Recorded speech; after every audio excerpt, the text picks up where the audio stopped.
la solution la plus simple, la plus efficace, c'est l'éducation.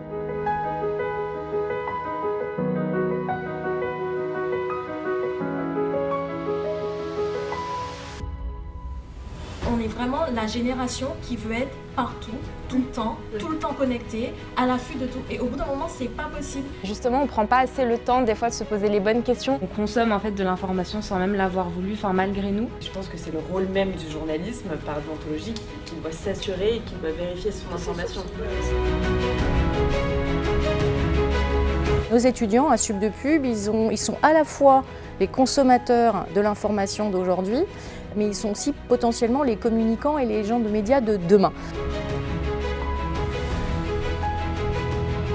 Ce que j'apprécie, c'est que vraiment on nous donne l'information telle qu'elle est. On ne croit absolument rien de ce qu'on dit. Tous ceux qui sont émetteurs de fausses informations, ils le savent et c'est justement eux qui nous bombardent et qui ont compris ça, ils l'ont analysé.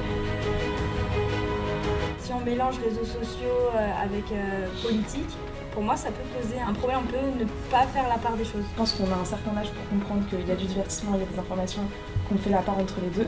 La presse est là pour informer ou en tout cas couper la désinformation qui peut avoir part d'un côté ou de l'autre. On a la chance ici d'avoir ce débat, parce que juste le fait de débattre, ça peut être bête, mais c'est un luxe. Dans certains pays, on n'a pas cette chance-là.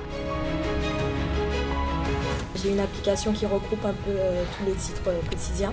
Les réseaux sociaux, pour moi, c'est un moyen de retrouver ce que j'ai pu lire. C'est aussi ce qui fait que le rendez-vous il revient, c'est-à-dire qu'on a des moments privilégiés de la journée où on est un peu plus tranquille et on sait qu'on peut y mettre toute l'attention.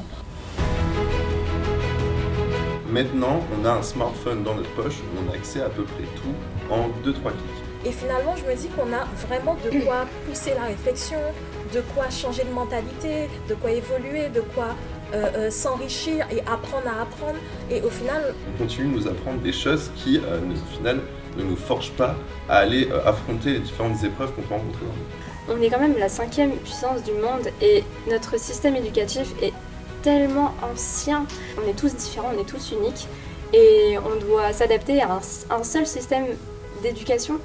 On n'est vraiment pas adapté à un environnement qui évolue super vite et où les pouvoirs publics ont du mal à réagir, sont toujours dans la réaction et jamais dans l'anticipation de ces phénomènes. Donc l'éducation, c'est la base.